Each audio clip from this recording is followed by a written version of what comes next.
Welcome to the banana interview with Dina and Matthias Wittfoth. Um, you were giving us a keynote lecture about neuroimaging, about the Wim Hof method. Wim Hof has been a guest or an important part of the Global Inspiration Conference since 2015 in Tenerife, where he has been personally present and he has given a keynote lecture and given a workshop. And it seems that the Wim Hof method is becoming a permanent part of the cheek and the IVF, and so we're very happy to have you here and for you doing research from a different angle than which has been presented here before.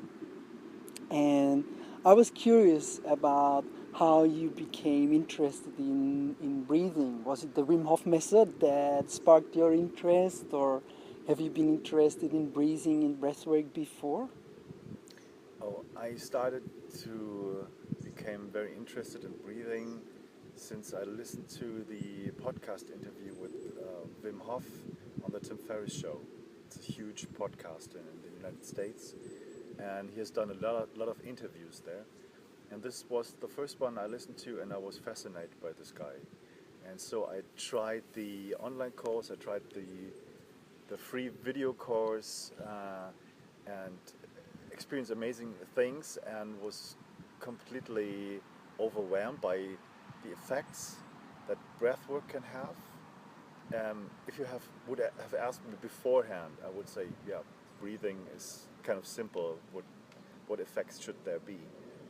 But I was getting more and more into this topic, and I completed the 10 weeks online course. I had an accident during these 10 weeks, maybe in week 7 or 8.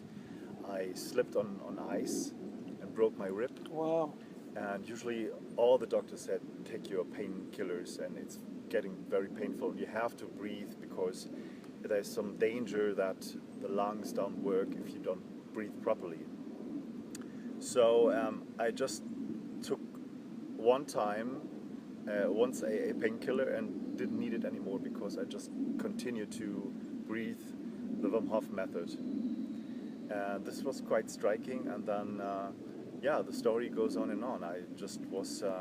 We were contacting Wim Hof afterwards for a couple of months, I think in springtime, and just ask him, we are new scientists, are you willing to collaborate or ask that we can ask some questions to you, and wrote him a letter, and he immediately responded after a couple of days. So he phoned us at our medical school in Hanover, and I was somewhere else in another room, but fortunately in the same building, and Dina was texting me while she was on the phone with Wim Hof, and texting me, you don't guess who's on the phone, come here quickly. And I just run to her room, and then we talked a little bit, and the story goes on and on. We're completely very intensely involved in the research of the Wim Hof method right now, in the spreading of the Wim Hof method worldwide. I became recently an instructor, and I think Dina also very much like breathing. I've never even heard about breathwork, to be honest, as such a big discipline. And my only experience with breathing was when I gave birth to my children. And when I heard that there is something called the Wim Hof method and he's doing breathing, I could imagine that it probably will be very powerful, because I remember how breathing affected how much pain I felt and how I was able to cope with stress during that situation. So I thought there's probably something to it, but I think when you started, I was still not working, right? Or just started Probably. Again after our second child, and it wasn't something I was interested in as a scientist right away, but when I saw how Matthias profited from that, and how profoundly this influenced his health and his well-being, I thought, well, that's pretty exciting. And then I heard that there is this infamous PNAS study where they found all these amazing results in a group of people that have been trained for only 10 days, and they were able to cope with this endotoxin that was injected in their bodies, and they had almost no symptoms. I thought that's pretty crazy. Something so apparently so simple as breathing being so powerful.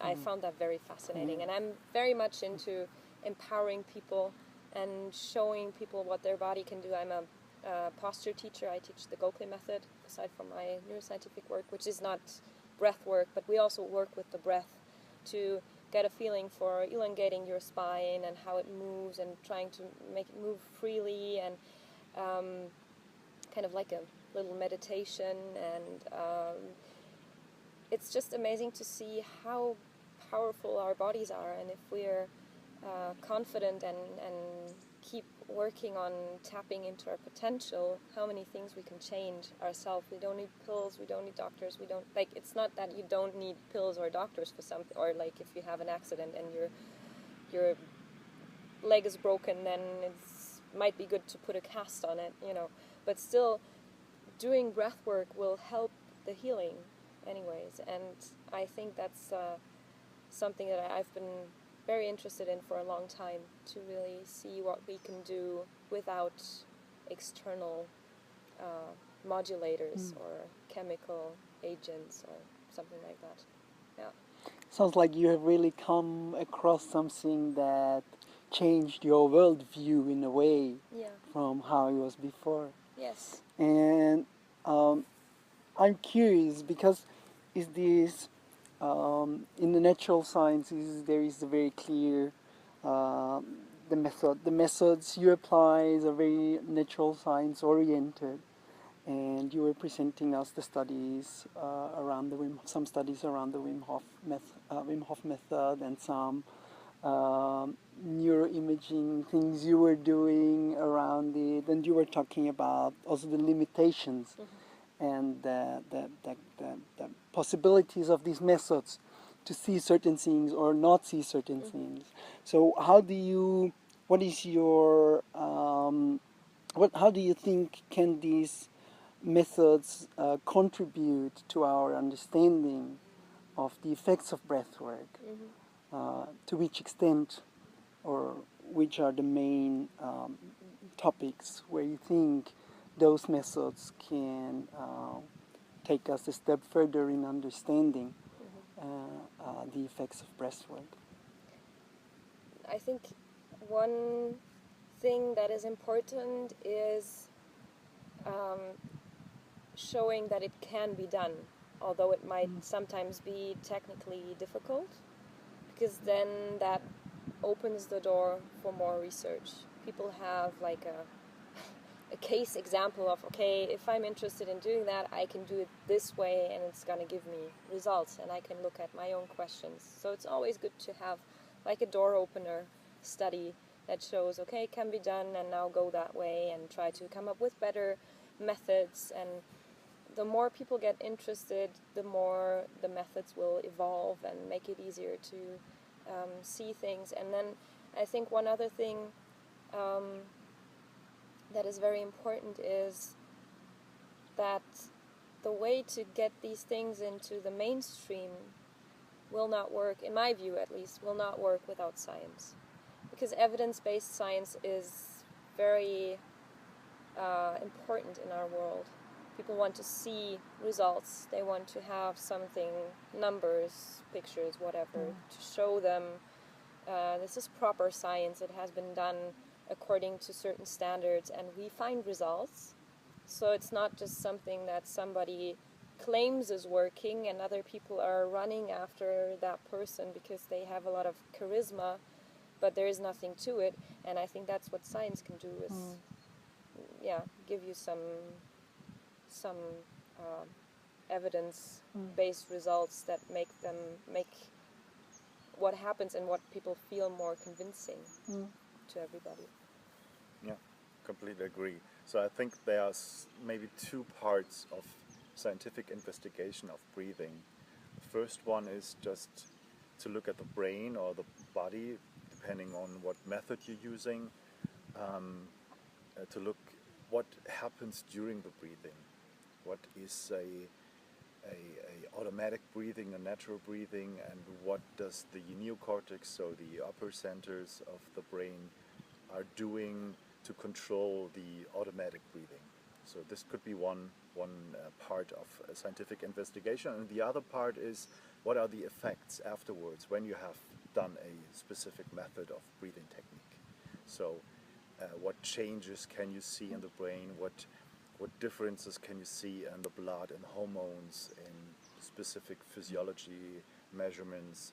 So I think both of them are very interesting, and I think the last one, so the effects of breathwork, will be much faster accomplished. So we can be more quickly and more easier look at effects of breathwork and put it into publications. And this, I think, would really help the whole breathwork community, because it don't really depends on what method you're using, but there's some core similarities, and everyone can benefit from scientific results and from conversations and discussions about this. In the last years, a lot of the interest in mindfulness trainings has increased substantially, and there is a lot of studies that have been done around mindfulness. Yes. Do you think what has been done there can be, or have you looked into this literature, and do you think that the things which are done there can be in a way transferred to breathwork? It's funny that you asked this, because I just last year I did an interview with Britta Hölzel. She's has been in Harvard. She's one of the main neuroscientists who investigate meditation and mindfulness. And we have talked about what limitations are still there, what results are helpful for people. And she's done a lot of work, and I think it's very interesting, but meditation is not a unique thing. So it's you can quite differentiate this. There are many different techniques, what to focus on, and it depends how big the sample group was. Usually they're still quite small, so you can't really generalize the results. It's just it just holds true for a couple of people. So we are not quite sure how it works and what is going on during meditation in the brain, but we have quite good results. And of course, I think you can make a connection with breathwork and meditation, and you can learn from both of them, especially in regard to scientific investigations. I think one technical issue that doesn't happen in mindfulness, but that happens with breathwork, is the rapid changing in O2, CO2 levels.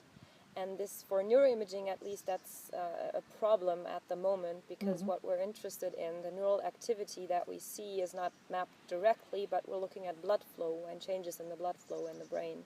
And they are linked to oxygen consumption. So if you do heavy breathing and you globally change O2, CO2 levels, then the effects that we're interested in will ride on top of that, and it's going to be quite hard to see and to be sure that what you see is not just a global effect of changing your physiology, but truly linked to neural activity. So I think for breathwork it's probably going to take larger groups, of like a large sample size and a lot of replication to be more sure that this is really something. And then also maybe some other methods like EEG. I mean, you can at least map the cortex with EEG, but I think we have to, we have to get around some methodological issues first that mindfulness doesn't have so much. So it makes it a little easier, although what you said is true as well. What makes this field of research really fascinating, breathing and neuroscience, is that in science, there's always some kind of blind spots that many people doesn't really want to look at, you know. And in neuroscience or neuroimaging, the blind spot is that people are putting into subjects into the scanner, measuring the brains during specific tasks, and doesn't really follow along how they breathe. And sometimes, if this is an emotional task or whatever, even cognitive tasks, people may be holding their breath or breathing faster because it's emotionally challenging. So the limitations that we have mentioned in our lecture may be not just hold true for our field right now, for the neuroscience of breathing, but maybe for the whole neuroimaging community. And this is quite challenging for many people. So because it questions many results, you know, you have to look at the breathing patterns of your subjects, and normally no one does this. Mm-hmm. Yeah, it's true. Is your first chick? Yeah. Is right? Yeah. So you're part of this group in which, and I was wondering how you're perceiving the group, how you're perceiving the community, the breathwork community here, from your background in sciences, from your analytical, very strong analytical background, because here is for a lot of people, spirituality is a very important part of their work, and they perceive their work as, in a way, integrative and holistic, in a way that it is not easily to be captured in an analytical way. So I was wondering how you feel in this space of where so different approaches and worldviews seem to come together or are shared in this community. Yeah. I feel great. Uh, No, it's the first impression was that many people are quite stressed when they came here, and the stress relief was quite. I could feel it over the couple of days, that it was like a lot of releasing, and the workshops really helped many people. I think there's some tension that I could see when talking to people. People told me, why do we need science? This was one part, and the other part was, I'm so thankful that you're here, that you make some rational or scientific point of views, and people are maybe too esoteric here somehow. So that was kind of opposite opinions I came across, and I think this is not so special. It's in general in our society very true that these specific points of opinions are you find in many people. So I think both of them are very important, and in our lives I think we live both of the points and the opinions. So we are very much interested in science, but also in spirituality and reading philosophy, and we have so many different areas that we like and love to read and experience. So it's not a contradiction. I think science is not the ultima ratio, and spiritualism maybe isn't either the ultima ratio, because I know from many experiments and from psychology that people are very prone to deceive themselves. The brain is very tricky somehow to think this is real and actually maybe not real. So, yeah. Yeah, I think it's true what you said, that there are these two seemingly opposing groups, and I think we have them in our lives very much, inside ourselves very much. But I think one thing that you come to realize quickly, if you really do science like properly with your heart, so to speak, is that you realize that you're never going to come to a conclusive answer to even one single question that we raise with our experiments in our lifetimes. And it's all just bits and pieces and trying to get as much of the puzzle together as possible, and realizing that there is some truth beyond our scope and beyond the possibility to make that visible yet, maybe just yet. Maybe at some point it will be, maybe it won't. And also it's having this feeling that doing science doesn't make the experience any more or less true or better or worse for any single person. But it might open a door for other people who are not spiritually inclined and who do not vibrate on the same frequency, if you want, and who find all that way too esoteric, and to open a door for them and say, well, but there's hard facts, as hard as there can be, that this might be good for your health at least, and for the health of your family, your social group, your work, whatever, and get them started on that path, and maybe they will come to a point where they feel, now I need more, now I see that there is something else I would like to explore. Maybe not, and maybe they just get happier, healthier, which is good. And that's, I think, one of the things that we've come to realize is that we would very much like to be translators between these two worlds. And yeah, I think that's where we're coming from, and this is where we want to explore more. And that's why it's Beautiful. lovely to be here. Yeah, beautiful.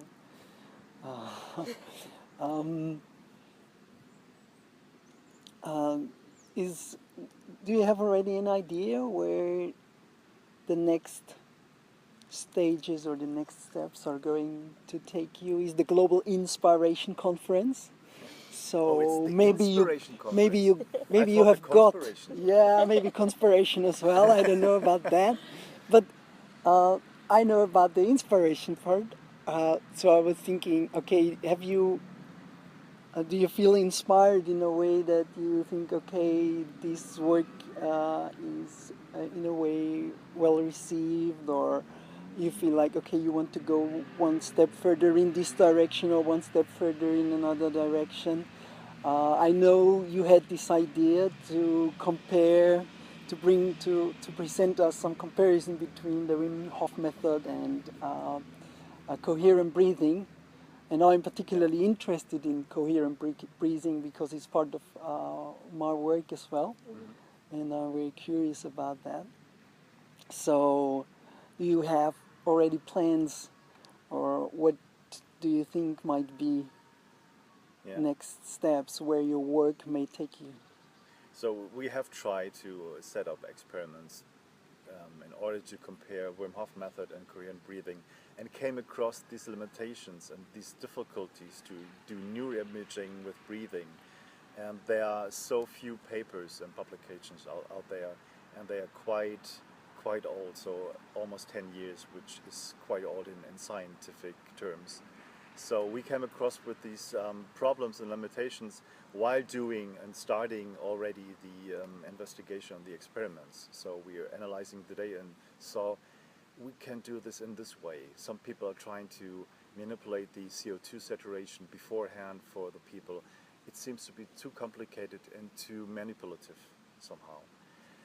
So we're now thinking about other ways, and therefore we came across to just measure the effects of the breathing technique and not the breathing technique itself. Mm-hmm. So it's much easier and has never been done before also in neuroimaging. And the other thing is that we already had an idea, and I think we got inspired by these people also, because the idea is to make up a new platform,